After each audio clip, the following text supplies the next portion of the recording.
These people are lying to you. That is not true. Hello, beautifuls. Welcome back to my Chanel, and welcome back to another edition of Unhinged Makeup TikTok Beauty Videos. A reaction series here on the Chanel in which Luxeria, give my professional and personal opinion on some of the unhinged goings-on over on beauty TikTok. I have been a makeup artist for over 17 years now. Oh, where's the time gone, girlies? And I also have a biochemistry degree because I have a fundamental interest in the way things work. Sometimes that is useful in videos like these because I get to explain why certain hacks and tricks do or don't work, and sometimes it doesn't come in handy at all because it's just literally the most shocking content we've ever seen, ever. I've soiled my tunic! So, my lovelies, have you been? What's the tea? I've just got back from Zurich, in which I was invited to a special secret event. And if you subscribe to my second channel, you might in fact see a little thing that I was working on, perhaps not, I don't know. And it will be about my experience with tech, photography, and travel.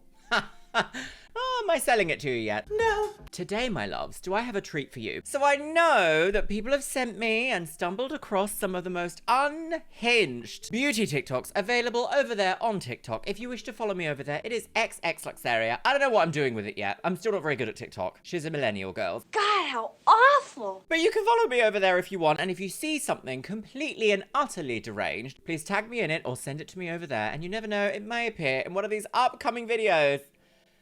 With that being said, my lovelies, grab yourself a beverage. Today, I've somehow misplaced all of my metal straws. I don't know what's happening, my loves, but we're taking it all the way back to 2004 when we just drank straight from the glass.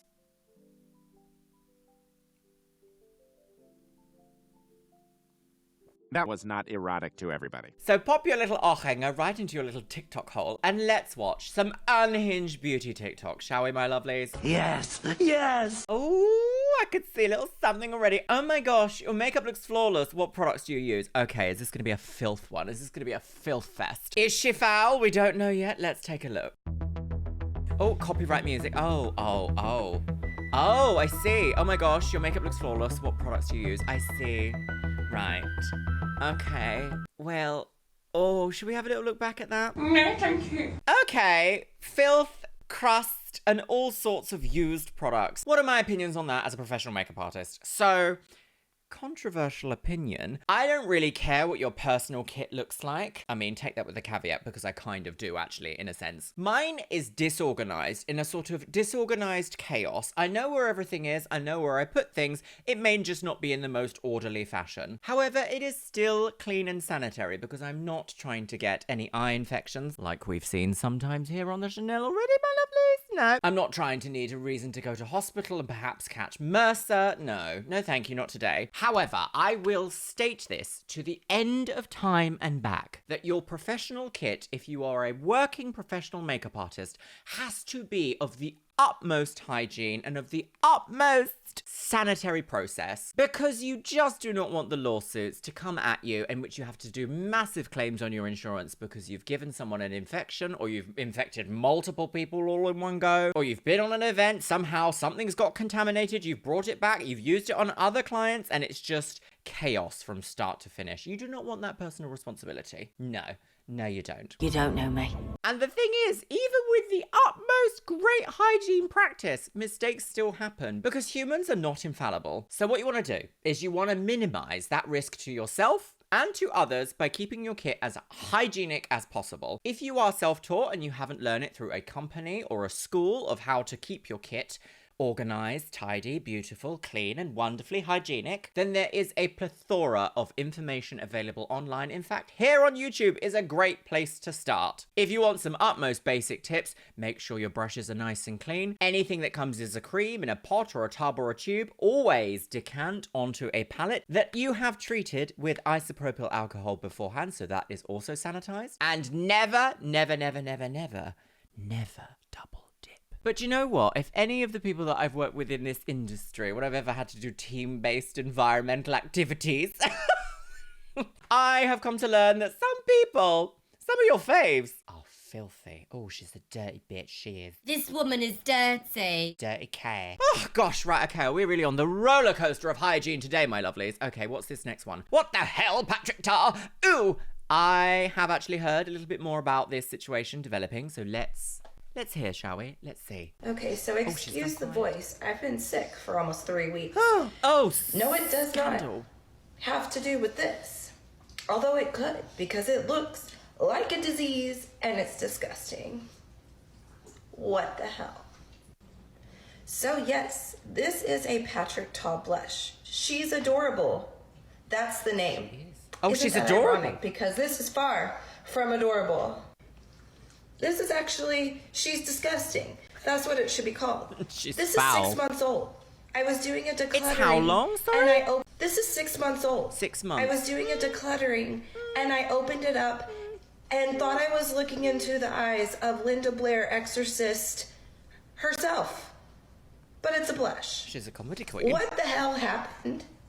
And I'm never using Patrick Ta again. It's like I told someone, it could be a freak accident, but if I bite into a hamburger from McDonald's with a rat in it, I ain't going back. I mean, that's absolutely... I couldn't have put it better myself, my lovely. Who is this? This is Alicia Budget Beauty First. So, my goodness, let's talk about what's currently happening with these kind of products. So I've mentioned here in these videos before that powder products tend to have a longer shelf life than non-powder products. Things with water in, things that are generally a liquid or a cream tend to have less time that you can use these products before you have to shift them out of your kit into the bin.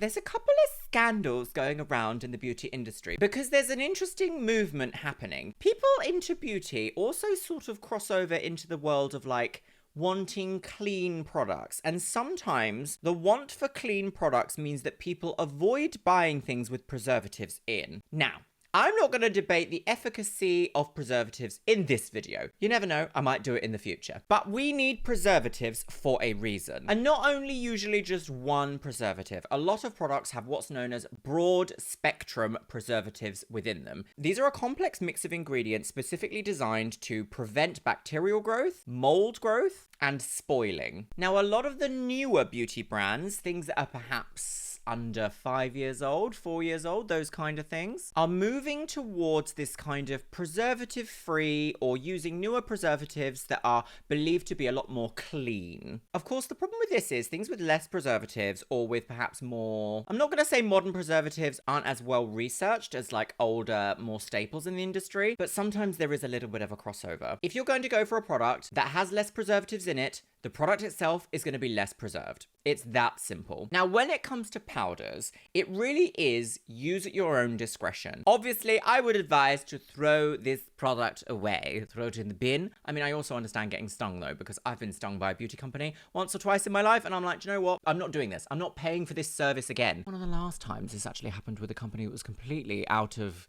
the beauty space is EasyJet. They stung me for my bag being like 5 centimeters over what they were going to say is acceptable. And I was like, do you know what? You have lost a customer for life. I'm going to make sure that I spend, that even if it costs more to go on a different airline and not have to deal with all this petty nonsense, I'm going to do it. I'm going to do it. And do you know what they did in the end? They let me on my flight with my bag anyway. So what was the point? You find me for what? I got to this destination perfectly fine, but you're finding me on the way back with the same bags? I don't think. What is happening? But back to the beauty world. Powder products are an interesting one because technically, left by their own devices, they shouldn't spoil. Shouldn't. Keyword shouldn't. However, when you are using things like blush, usually you're going to be using like big powder brushes and they touch right into that product, right onto your face, right back in that product. And if you do not sanitize your blush after every use, eventually you're going to be building up oils from your skin, oils from your foundation, ingredients from your moisturizer perhaps, water from the air, water that's on your skin, into that product and out, and in and out, and in and out. And each time you are touching that brush into your blush, you run the risk of introducing a new bacteria or a new fungal spore. And over time, this can bloom or grow or spread throughout the product and look like this. Now, I'm not gonna go out of the water here and say it's unclean because we never know, but I'm just gonna say if we look at the very edge of this blush here, you can see there's like markings on the outer packaging. I'm going to hazard a guess and say she's probably not spraying the top with sanitizer A little sanitizer after every couple of uses or after every use. Probably gonna hazard a guess and say this is her personal blush. When you are using newer products that use less preservatives, or you specifically go for beauty brands that use less preservatives and less preservative ingredients, you're gonna run this risk. You're gonna have to introduce more preservative or more sanitized hygiene yourself. So while I do understand that she doesn't want to buy from this brand again because she feels kind of stung, as she said, she used the example, bite into a hamburger and a rat's there, you're obviously not gonna wanna eat that again. I completely understand, and that is why there are multiple different types of beauty brands that you can go towards and buy stuff from. But I'm also not absolving the company of responsibility, because sometimes this means it's a bad batch and a company should recall those. But God, isn't it grim, my lovely? I'm sorry that happened to you, Alicia, you poor thing. Unacceptable! Oh my God, have we just stepped into like the foul world of beauty? God, this is a short one. This might be the shortest one I've ever seen. Right. Seeing the HMUP artists' tools and output. 괜찮아. 괜찮아요. 괜찮아.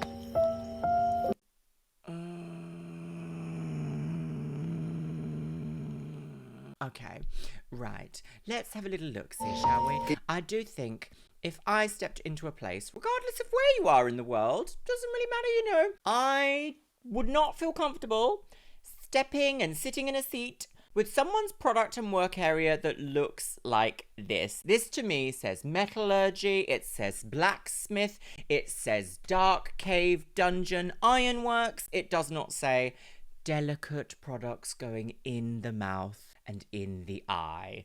To me. Now, I don't know what HMUP is. Seeing the HMUP artists, tools and output. HMUP? I don't think I've seen that before.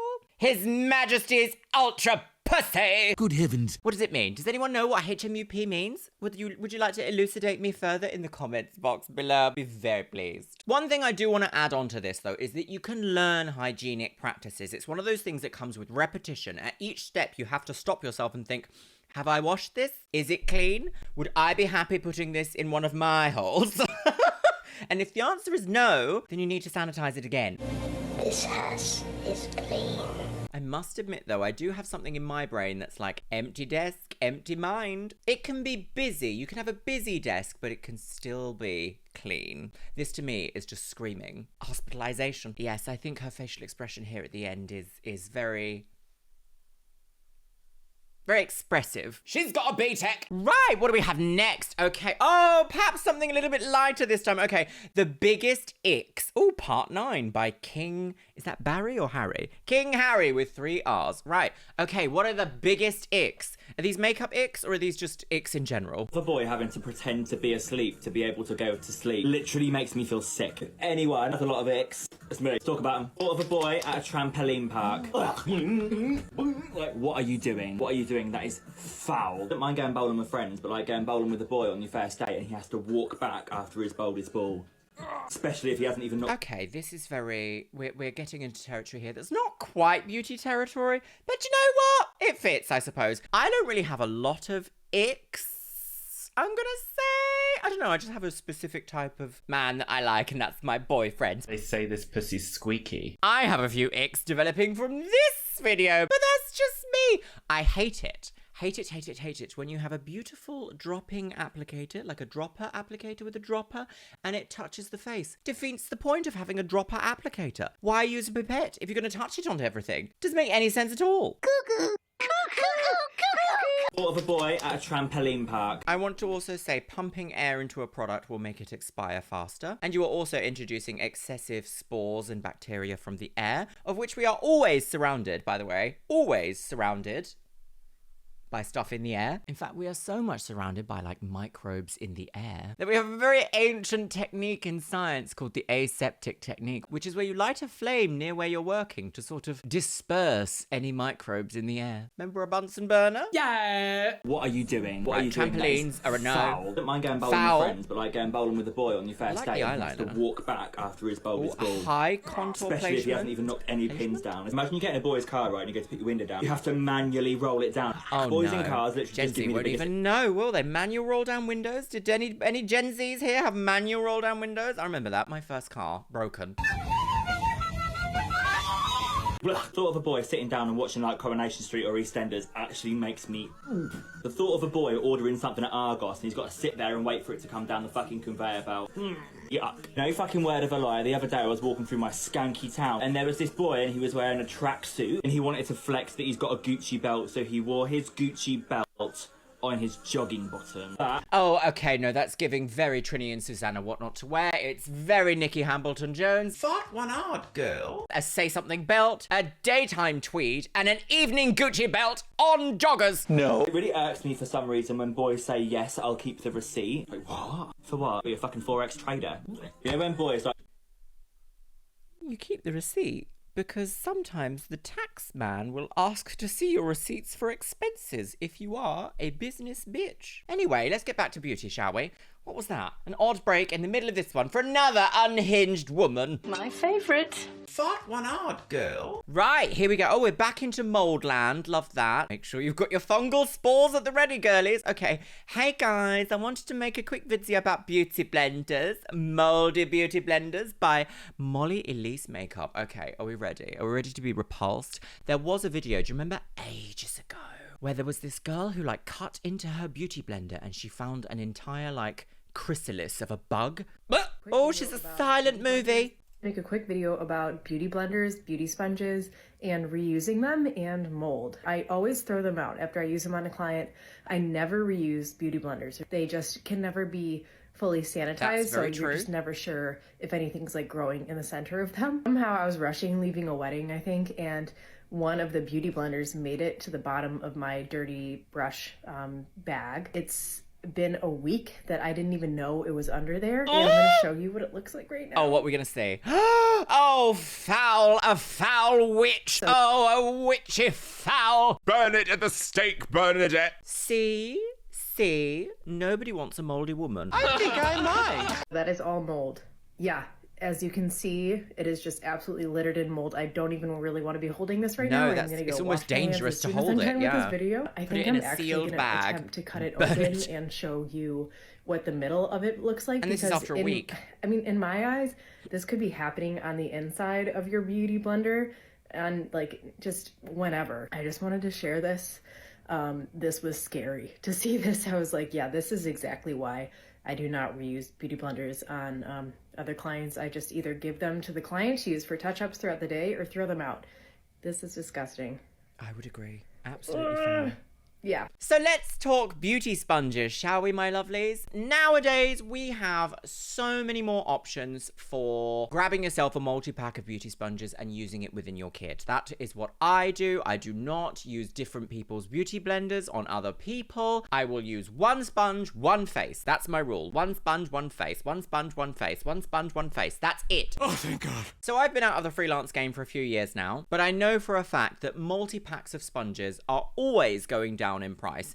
You have to factor that price into your service if you enjoy using sponges. Brushes can be deep cleaned and you can get special sanitizing brush cleanser. And you can also get some that have like vague scents, so you can even have like a signature fragrance for your brushes when you have certain clients. I used to use a bubblegum one. But when it comes to sponges, one for yourself is fine. Don't use them on other people. If, however, you are looking for a fast way to clean your sponge, what I have noticed that I have found work really well for mine, putting them through the washing machine every now and then. If you really cannot get a brand new one. But a video like this just goes to show how fast something can start to spoil or to mold. And more to the point, what she was holding up is only what you can see. That's only the mold that you can see. So if you're familiar with mycology, which is the study of like fungal mushrooms, to paraphrase, think of the mushroom as the visible part of the organism. Underneath the surface, there is the rest of the organism known as the mycelium, which is like long tendrils of fibers, which can be very difficult to see with the naked eye. Depending on the type of spore and mold, you might not even see it at all, which is why sanitization is so important. If you can already see the mold on the outside of something, chances are on the inside is a whole lot worse. Throw it out, girl. Throw it out. The bins. Okay. Oh, we're into the filler part of the video. I feel like we always have to have one or two of these in everyone because she's what? A filler queen? Never do cheek filler with Doc Zara. Okay. And there's a little picture of Kim Kardashian. Right. Should we have a little watch? Never do cheek filler if you have volume deficiency in the temples. Otherwise, you will look like a Maleficent or alien. First, please correct the What's wrong with looking like Maleficent or an alien? Stand back, you fool! Thought one odd, girl. Only after that, reconnect them with your cheeks. Then you will have invisible but very noticeable results. That's it. Oh, interesting. So I myself am no stranger to a little bit of cheek filler. I wouldn't say I have the most full temples up here though, do you see? But I really like high cheek filler. So when I first started getting cheek filler, I went to my first practitioner and they would kind of fill my cheeks in what I would consider like a natural placement. They would kind of put them a little bit down and it would make my cheeks look fuller front on. Since meeting my new practitioner, hello Roberto, I've actually actively requested my cheek filler to be placed slightly above that location to actively raise my cheekbones up as opposed to just out. So not only am I getting that little bit of extra volume, I'm also getting that little bit of lift. You can, however, get temple filler.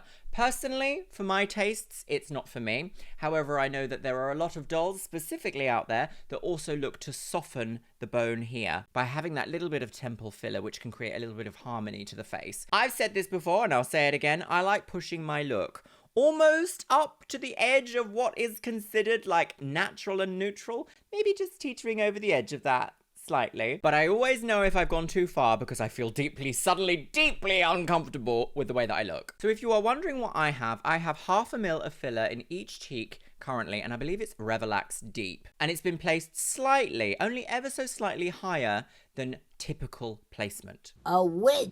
So I do feel like sometimes this is the case we see with facial fillers, is that a lot of practitioners kind of see it as a one size fits all. You go for lip filler and you just get lip filler. You go for cheek filler and you just get cheek filler. You go for chin filler and you just get chin filler. Any practitioner worth their weight in gold will consult with you to find out your final goal for your final look. Because my first practitioner, when she placed cheek filler here, quite low and for extra volume here, that wasn't the look I was going for. I love the uplifted, neutral, more Maleficent style look. And I wasn't asked about that, so make sure you choose your professionals wisely, my loves. And ultimately also think about where your look's gonna end up, because you need those features to still be in harmony. If of course you're not going for a super extreme look. Well, thank you, Dr. Zara, but I don't necessarily know if personally, for my personal tastes, I would agree and say, if you want cheek filler, you also have to have temple filler. I don't know if I would agree, but I'm not a doctor. Bimbo! Right, what's this one? Okay, we got full face of TikTok trends. Oh my God, look at that skin. Gorgeous. Is that a cup of water? I feel like we've seen this a few times. Right, come on then. Come on then. Give me what you got, girly. Full face of TikTok trends. Oh gosh, this is very... See, no. It doesn't. No.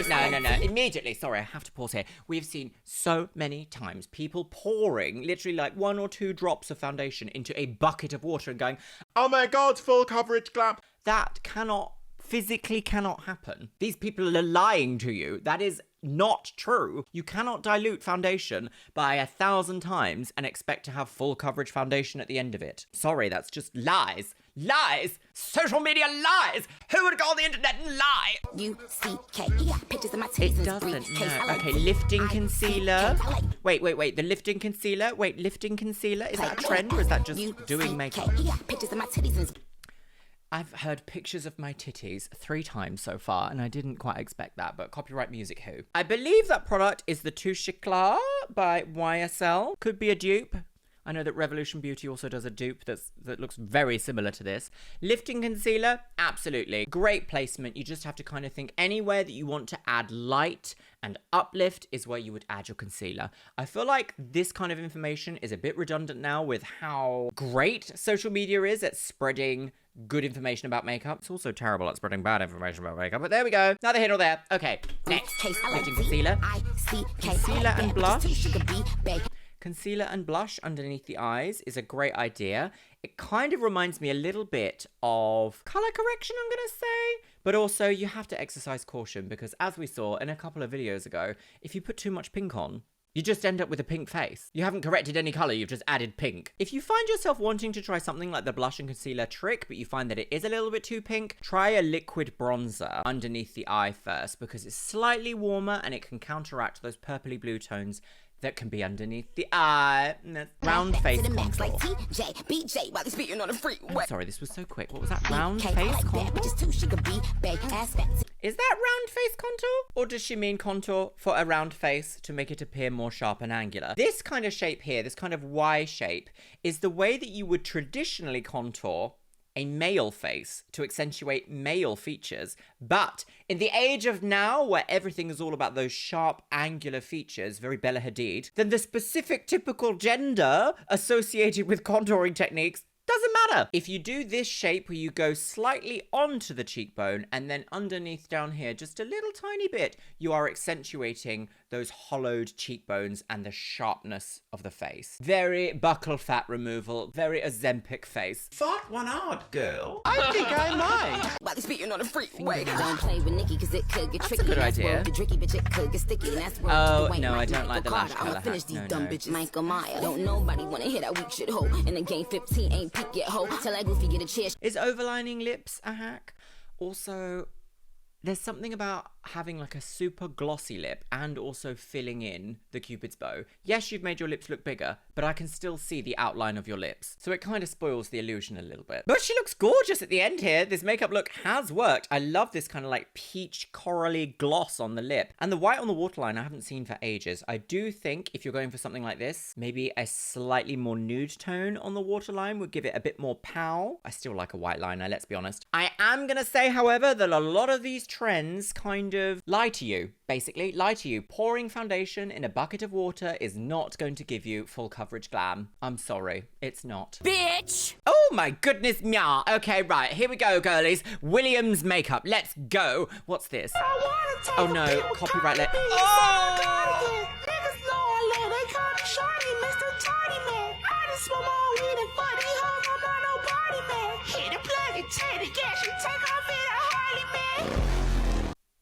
No, that was very distressing. No ill will towards this person, but there's something about like being grotesque with makeup that just really upsets me fundamentally. It gives me the same, maybe this is my ick. Oh my god, we found my ick, everybody. Doing this.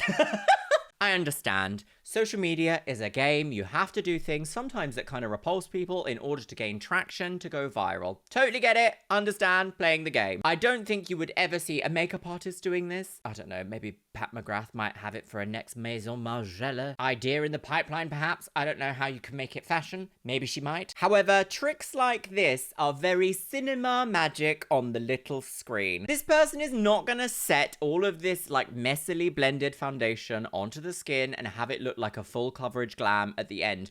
Think about the amount of powder that you would have to wear to set this. Think about it. You would literally have to like dive into a pool of powder, somehow defying physics at the same time, but still, the point stands. To go from this all the way to this is not gonna happen in the same session. While I do think the glam at the end is very strong, very stylistic, very particularly styled, I'm all about matte velvety skin. I don't know what it is about like the modern age glow. I just think unless it's a slight satin finish, it can unfortunately come off as being a little bit oily. I'm just gonna say, on my skin myself, if I touch my face and my hands pull my skin with them because my skin is sticky, I haven't finished. It's not a finished job. No. And also, it's not gonna last. It really isn't gonna last. So while 10 out of 10 for a creative look and a very strong, severe sense of style, I just love powder. You're never gonna take my velvety skin away from me. Never. Love it. Well, my lovelies, what was that? What have we seen today? Honestly, if anything, don't be sticky. Make sure you clean your kit. Those are the two things that I can leave you with on this video, my lovelies. My goodness me. Do you know what I'm gonna do? Go over there and be sick. It's what she would have wanted. With that, it's time for the Patreons. Let me know what you think about what we've seen in today's episode of Unhinged Beauty Videos over on TikTok, because it's been deranged. As usual, completely unhinged. I think I've seen enough mold spores to last a lifetime. Today's Instagram shout out goes to Amelia EFCT. Thank you so much for following me over on Instagram, you stunning woman on the go. If you want to be in with a chance of being featured in my next video's Instagram shout out, make sure you go follow me on Instagram. It is XXLuxeria. And once again, I want to say a massive thank you to my top tier Patreons. Orkos Samoji, Amelia Dillingham, Ariadia X, Becky Johnson, Beebles32, Cameron Pittman, Shell Herman, ContraPoints, Emma Burns, Eric Castillo, Finch Dunham, James A. Zengel, Jenny Wood, Caitlin Wright, Larissa Says Relax, Leanne Jones, Lenore, Les Banana, Marmoset, Mo Sherman, Ms. Kiss, Novembrix, Paula Rivera, Rye Loves Rory, Sky Dorim, Steph Utek, TNS Mum, and Taylor Martin. And you know what, my loves? I think I'm gonna leave it on the note of, just because you can't see it's dirty doesn't mean it's not. Clean it a little bit more. And you know what? I'll see you in the next one.